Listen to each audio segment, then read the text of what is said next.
요즘 이 선수의 상승세가 심상치 않습니다. 프리미어리그에서 주전으로 뛴 지 1년 만에 이미 정상급 미드필더라는 평가를 받고 있고, 더 나아가 잉글랜드 국가대표팀 중원의 새로운 핵심으로 떠올랐죠. 이처럼 가파른 상승 곡선을 그리고 있는 선수, 바로 엘리엇 앤더슨의 이야기입니다.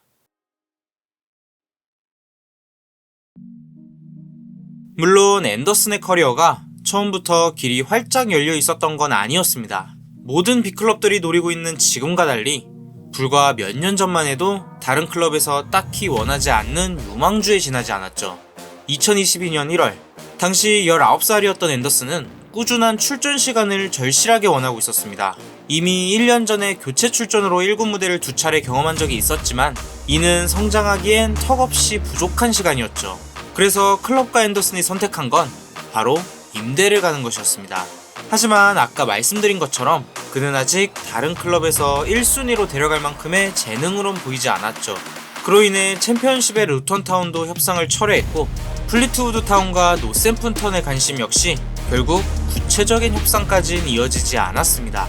그렇게 앤더슨을 아무도 원하지 않을 때 클럽의 임대 코디네이터였던 숄라 아메오비는 리그2에 속해 있는 브리스톨 로버스의 감독 조이 바튼에게 직접 전화를 걸어 그를 추천하기 시작했죠. 하지만 바튼 감독의 반응은 미지근했습니다. 아니, 난 안 데려갈 거야. 아무도 안 데려갔다며? 네가 이렇게까지 밀어붙이는데도 아무도 데려가지 않았다면 별로인 거 아니야? 그러나 아메오비는 제발 자신을 믿고 데려가달라고 계속 추천했고, 결국 이적 시장 마감일에 와서야 바튼 감독은 그의 임대를 승인했습니다.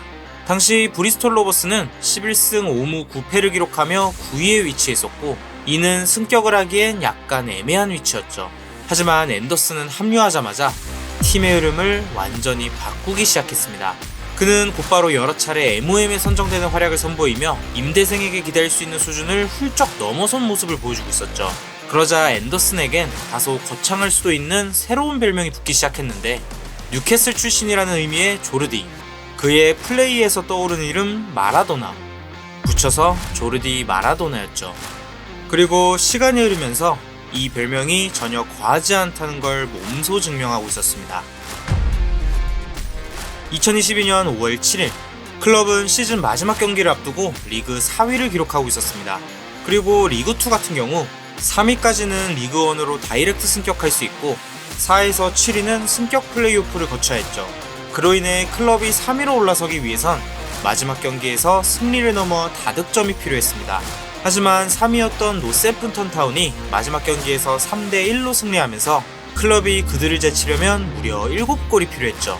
대부분은 불가능하다고 생각했겠지만 이날 브리스톨 로버스는 그 불가능을 깨는 드라마보다 더 비현실적인 이야기를 써내려가기 시작했습니다. 1대0, 3대0, 어느덧 6대0까지. 클럽의 기세는 멈출 줄 몰랐고 그들에게 남은 건 단 한 골뿐. 그리고 후반 40분, 그 마지막 골의 주인공은 바로 그들의 조르디 마라도나였습니다. 장내는 순식간에 폭발했고, 그렇게 앤더슨의 한 골로 기적처럼 노샘프턴 타운을 앞서며 다이렉트 승격을 이끌었죠. 그렇게 짧다면 짧은 반 시즌이었지만 브리스톨 로버스와 앤더슨의 이름은 서로에게 평생 잊을 수 없는 기억으로 남게 됐습니다. 앤더슨에게 뉴캐슬 유나이티드는 어린 시절부터 이어져온 꿈이었습니다. 이미 이곳에서 뛰었던 그의 할아버지 제프 앨런의 발자취를 따라 앤더슨도 8살이라는 나이에 뉴캐슬 아카데미 입단했고, 클럽이 아끼는 유망주 중 한 명으로 성장했죠. 그렇게 시간이 흘러 성공적인 임대 생활 이후 앤더슨은 뉴캐슬에 남아 천천히 1군으로 자리 잡아가기 시작했습니다. 비록 주전은 아니었지만 짧게나마 교체로 프리미어리그 22경기에 출전하면서 21년 만에 클럽이 챔피언스리그에 복귀하는 데 힘을 보태기도 했죠. 하지만 뉴캐슬의 팬들이 그를 사랑하는 것과 달리 현실적으로 보면 앤더슨의 커리어는 갈림길에 서 있는 모습이었습니다. 2021년 1월 데뷔 이후 2024년 여름까지 클럽에서 선발로 출전한 횟수는 16회에 불과했고, 심지어 23-24 시즌에는 부상까지 겪는 불운이 겹치면서 오랜 시간 경기장을 떠나 있어야 했죠. 설상가상 다음 시즌을 앞두고 휴가를 보내고 있던 어느 날, 앤더슨은 청천벽력 같은 소식을 듣게 됩니다. 그건 바로 클럽이 수익성 및 지속 가능성 규정을 위반해 큰 폭의 승점 감점을 받을 위기에 처해 있었고, 이를 해결하려면 몇몇 선수들을 판매해야 한다는 내용이었죠.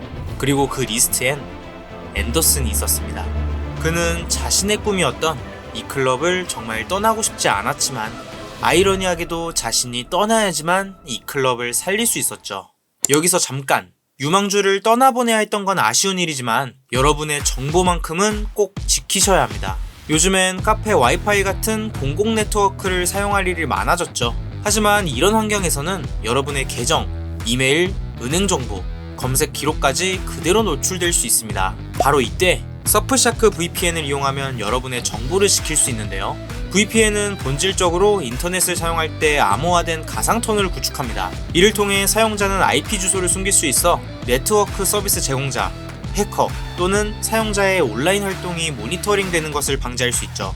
그로 인해 카페를 자주 가거나 여행하는 도중에도 서프샤크는 온라인 데이터를 암호화하고 공공 와이파이에서 안전하게 보호할 수 있습니다. 또한 서프샤크 VPN 이외에도 서프샤크 안티바이러스를 사용하면 여러분들의 기기에 실시간 보호 기능이 활성화되어 바이러스에서 벗어나는 것뿐만 아니라 카메라의 무단 접근을 차단하고 누군가가 접근을 시도할 때 알림을 받을 수도 있습니다. 이처럼 서프샤크의 클린앱 기능은 100만 개 이상이 알려진 악성 웹사이트, 피싱 수법 및 기타 위협을 자동으로 차단해주기도 하죠. 또한 30일 이내 환불 보장이 있기 때문에 부담없이 사용해보셔도 좋습니다. 더 나아가 지금 링크 surfshark.com/푸스볼을 통해 가입하시거나 코드 푸스볼을 입력하시면 4개월 추가 이용 혜택을 받아가실 수 있습니다. 자세한 내용은 영상 설명란과 고정 댓글을 확인해보세요. 다시 돌아와 2024년 7월, 결국 클럽을 지켜내기 위해 앤더슨은 뉴캐슬 유나이티드를 떠나 노팅엄 포레스트에 입단했습니다. 갑작스럽게 자기 고향을 떠나게 되면서 그의 마음은 속절없이 무너지고 있었죠. 앤더슨은 큰 경기에서 골을 넣으며 뉴캐슬에서 활약하는 꿈을 꿔왔지, 재정적 균형을 맞추기 위한 희생 역할을 하려던 건 아니었을 겁니다. 하지만 때로는 예상치 못한 일이 좋은 결과를 줄 때도 있는 법. 비록 그 순간에는 정말 슬플지라도 말이죠. 사실 노팅엄 포레스트는 몇 시즌 동안 멀리서 앤더슨을 주목해왔습니다. 그러나 그를 영입할 수 있을 거라곤 전혀 생각하지 못했죠. 왜냐하면 앤더슨이 뉴캐슬을 떠날 의사가 전혀 없다는 것을 알고 있었기 때문입니다. 하지만 절대라는 건 없는 법.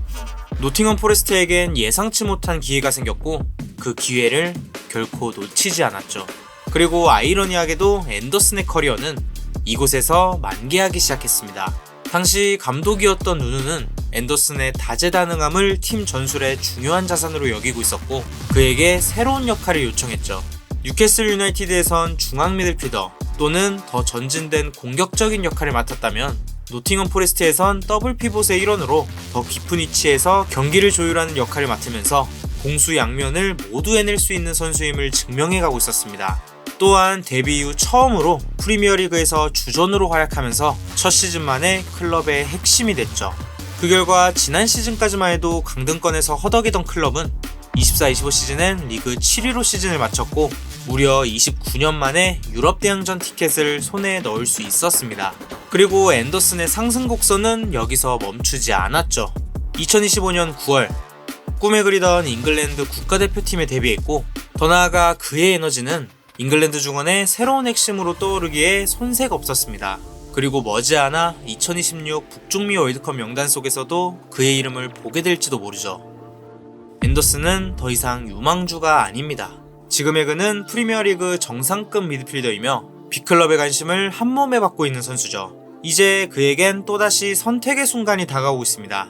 하지만 그의 선택은 어디일지, 또 그게 언제일지, 아니면 이곳에 남을지는 아무도 모르죠. 그러나 단 한 가지는 분명합니다. 그의 축구 여정은 이제 막 시작됐을 뿐이라는 것.